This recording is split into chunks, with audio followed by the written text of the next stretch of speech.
எல்லாருக்கும் வணக்கம். இந்த பதிவு இதுக்கு முன்னாடி நான் போட்ட ஒரு பதிவுக்கான பதில். ஃபர்ஸ்ட் ஆஃப் ஆல் அந்த விபத்துல இறந்த அத்துணை பேருடைய குடும்பங்களுக்கும் என்னுடைய ஆழ்ந்த இரங்கல்கள், அனுதாபங்கள். We are going through a really tough time.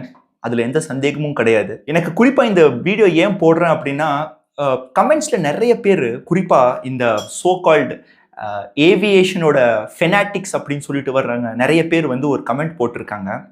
அது ரொம்ப வருத்தமாகவும் இருக்கு எனக்கு. என்னன்னா, ப்ரோ இதெல்லாம் வந்து ஒரு வரட்டும் ப்ரோ, அதுக்கப்புறம் பேசலாம் ப்ரோ, ஏன் ப்ரோ நீங்க இதை பத்தி பேசுறீங்க அப்படிங்கிற மாதிரி சொல்றாங்க. டே, நீ வந்து போயிங்கோட, ஏர் இந்தியாவோட, டாட்டாவோட முட்டா இரு, முட்டு குடு, நான் வேணான்னு சொல்லல.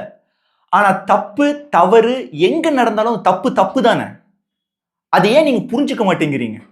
அட நீ எல்லாம் என்னடா பேச உனக்கு தெரியும் அப்படின்னு கேட்குறீங்க. டே, நான் ஒரு 8 வருஷம் மெக்கானிக்கல் டிபார்ட்மெண்ட்ல அசிஸ்டன்ட் ப்ரொஃபஸரா ஒர்க் பண்ண வேண்டாம், புரியுதா? இந்த thermal, thermodynamics, heat and mass transfer, gas dynamics and jet propulsion, என்னோட பிஹெச்டி தீசிஸ் ஆல்டர்னேட்டிவ் ஃபியூவல்ஸ். நான் படித்த காலேஜில் one of the first colleges to bring in aeronautical engineering. ஓ, அப்துல் கலாம் சாரா அப்படிங்கிற மாதிரி நம்ம எல்லாம் வியந்து பார்க்குறோம் இல்லையா? அவர் கூட ஒர்க் பண்ணவங்கலாம் ஏரோநாட்டிக்கல் டிபார்ட்மெண்ட்ல நாங்கள் எங்களுடைய வாத்தியாருங்கடா. அதனால பெரிய மாதிரி பேசாதீங்க. இன்னொரு விஷயம் என்னன்னா, ப்ரோ இப்போ நம்ம ரோட்ல போறோம், கார் ஆக்சிடென்ட் ஆச்சு, அந்த கார் கம்பெனியோட தப்பு இல்லை ப்ரோ அப்படிங்கிற மாதிரி ஒரு புத்திசாலித்தனமான ஒரு பதிவை ஒருத்தங்க போட்டிருந்தாங்க. காரை நம்ம ஒரு இடத்துல இருந்து இன்னொரு இடத்துக்கு எடுத்துட்டு போகும்போது நமக்கு தெரியும் இல்லையா, கார்ல என்ன பிரச்சனை இருக்கு, பிரேக் இருக்கா, பிரேக் சரியா ஒர்க் ஆகுதா, இந்த பிரச்சனை இருக்கு, அந்த லொல்ல இருக்கு, இந்த லொல்ல இருக்கு அப்படிங்கிற மாதிரி நமக்கு தெரியுது இல்ல. அப்போ அந்த ஃபிளைட்ல இந்த பிரச்சனை இருக்குங்கிறத தீர்மானிக்கிறது யாரோட வேலை? நான் கேட்கிற கேள்வி ரொம்ப சிம்பிளான கேள்விதான்.